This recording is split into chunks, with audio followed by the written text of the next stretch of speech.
I just think, and you know way better than me, Yeah. but like, it just feels like people are jealous of this new little wave of They are, but I rookies. just hate that because, like, this is what we've always wanted as a league. So, like, who cares who gets the credit? And if you're smart, you're making money off of them. Yeah. Like, you are literally making money from the viewership. And why bully the person who is like not 100% responsible, but like has a huge role in growing your sport? Dude, and it literally like pisses me off when people are like, she's not the face of the league. Who would be? What? I just think you know way better than me. But like it just feels like people are jealous of this new little wave of they are. But I just hate that cause like this is what we've always wanted as a league. So like who cares who gets the credit? And if you're smart, you're making money off of them. Yeah. Like you are literally making money from the viewership. What? Why bully the person who is like not 100% responsible, but like has a huge role in growing your sport, dude? And it literally like pisses me off when people are like, she's not the face of the league. Who would be? What? The silence was deafening. The bullying had gone unchecked.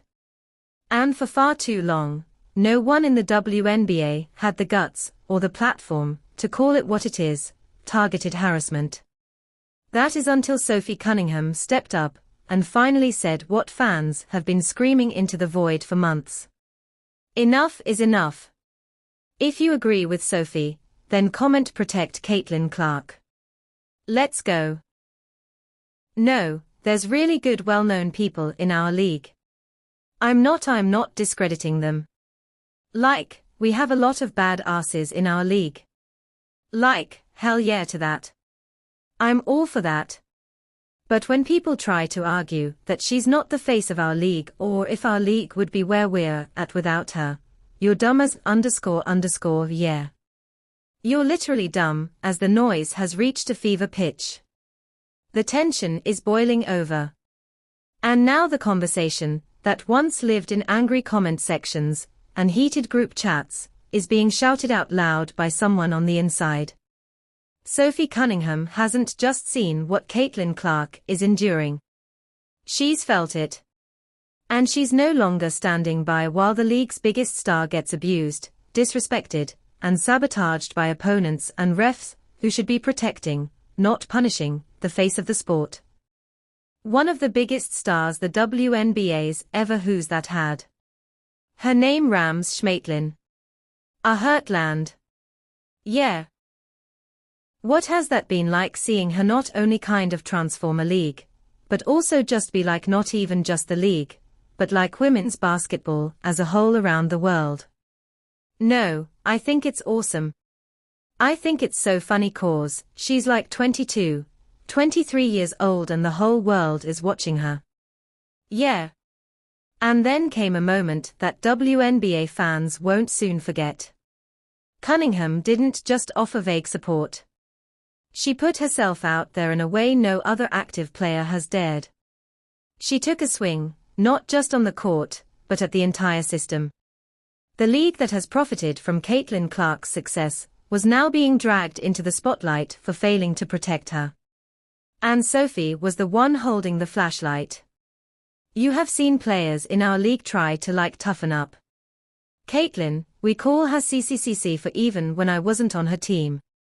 Like I know the talks that Phoenix had in the locker room of like, no, we're gonna prove her. We're going to show her what the W really is. You know what I mean. And like I get it to a certain extent and like every rookie coming into the league, that's how you're going to treat him. But there's just more for her. What Sophie revealed is chilling. Not even having a battle-tested veteran protector might be enough to shield Clark from the forces aligned against her. Cunningham has seen this treatment up close. This isn't about rookie hazing or welcome to the league bumps. This is sustained, coordinated, and malicious. She's been there. She's played through it. And now she's finally calling it out. Cunningham laid it bare. She knows exactly what's going on because she was part of it before. Back with the Phoenix Mercury, she was in the rooms, in the huddles, and part of the game plans. And yes, those game plans included roughing up Caitlin Clark and teaching her what the W is really about. These weren't random hits. These were premeditated. So, it's her second year, and like now being on her team and like seeing it, I'm like, what are people doing? Like actually it's just too much. Too much. And like it's just I'm over, and if I'm saying it's too much. And yet what she's seeing now from the other side is even worse. As Cunningham put it, every rookie gets tested. But this is something else entirely. Now that she's wearing the same jersey as Caitlin, she's seeing the vendetta from a whole new angle. What are people doing? She asked. It's just too much. And she's right. It is. There's no player ever that's gotten this type of treatment coming into the league. LeBron will probably be the closest person that got this type of treatment. And that's only because he big as an __, and he used to come to the lane. And the only way you could stop him is to pull him down. But even when they used to pull his ass down, they did not try to hurt him. A lot of time, they would just grab LeBron and just stop him from falling. It wasn't malicious with this __, and it's so sad that you're just turning a blind eye. You're just like, oh, it's not bullying. She's not getting targeted. She deserves it 'cause she talks trash. Oh my God. The numbers don't lie. Caitlin Clark has been on the receiving end of more physical punishment than any player in the league. In her rookie year alone, she was the target of 20% of the league's flagrant fouls. Yes, 1 out of every 5 flagrant calls was on her. She's missed games due to 3 separate injuries, 2 groin issues, and a quad strain. That's not a coincidence. That's a campaign. All the sports anchors, they're all haters, too. That's crazy. They're definitely not analysts. They don't know __ about basketball. Rick, what them _ are you talking about? I never seen so much hate on a new athlete since I've been living. Since my 43 years of living, I've never seen so much hate towards an athlete. He says, oh, she's not getting bullied. This is normal physicality. If you're going to be talking __ putting it in my face and saying, yeah, what up? What up? What up?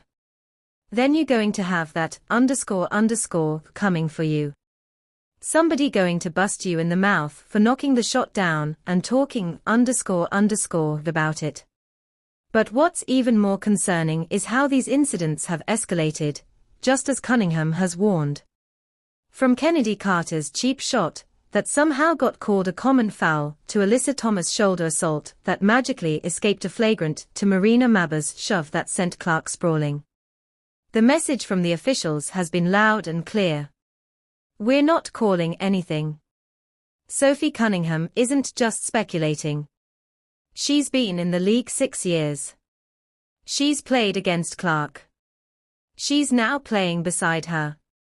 And she knows what's fair and what's foul. No, look what we all been witnessing right before our eyes about our precious Cease. My precious Cease Caitlin Clark, for the ones who didn't know.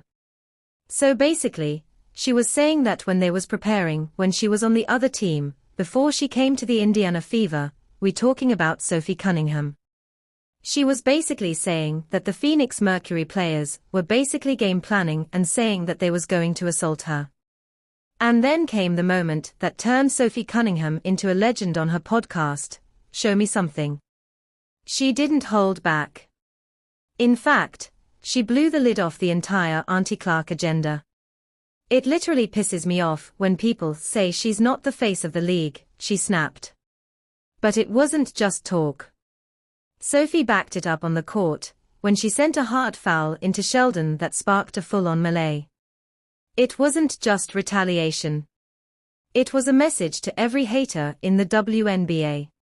If you mess with Caitlin, you deal with me. And the first half, the rest didn't call. Someone should have been thrown out. And the rest did not call it. Correct. I remember that. They didn't. And so I was like, all right. She got full body chest by 3 people. Like 2 people they're like, oh, it's fine.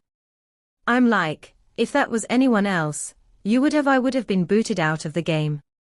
I know that for sure. I'm a little sassy, but like so are they. Your leash is shorter, though, cause they literally, I don't even have a leash. I just have a freaking collar and a hand on it. Anyway, so there was like 45 seconds left. The girl stole the ball, and I was running back and I was like, we're up. I don't need to foul.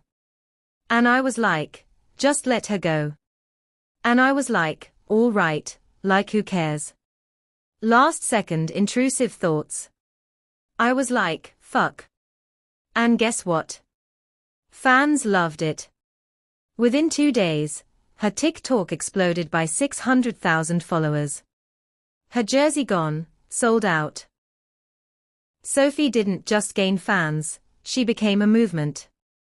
People weren't just cheering for her, they were calling her what the league desperately needed, the enforcer. And they put their money where their mouth was, buying up every last piece of Cunningham merch, until retailers had to slap a sold-out sign on it. I went from, I think, like followers. Yeah. 350,000 and like maybe 200,000 on TikTok. You had 200,000 on TikTok a month ago. No. I know. Before the fight. And then I had like 350 on 100,000 on Instagram, over the night. Or over like a day, and a half over 1 million on both. Insane. This is coming from me though, dude. I got tired of seeing myself. I get it. And I love myself. I get it. I love myself. I was over it. Sophie Cunningham didn't just stop at players. She's also gone straight at the referees. She's had enough of their failure to do the bare minimum. Protect Caitlin Clark. And her most iconic jab, a simple TikTok. In typical WNBA fashion, the league didn't like the criticism. Their response, slap Sophie with a $500 fine. Her reaction priceless. I got fined $500 for this TikTok. I don't know why. This is funny to me, she said sarcastically. Like, okay, you got it, bud, cause there's not more important things to be worried about with our league right now. That right there is a mic drop. I'm not saying that your job is easy.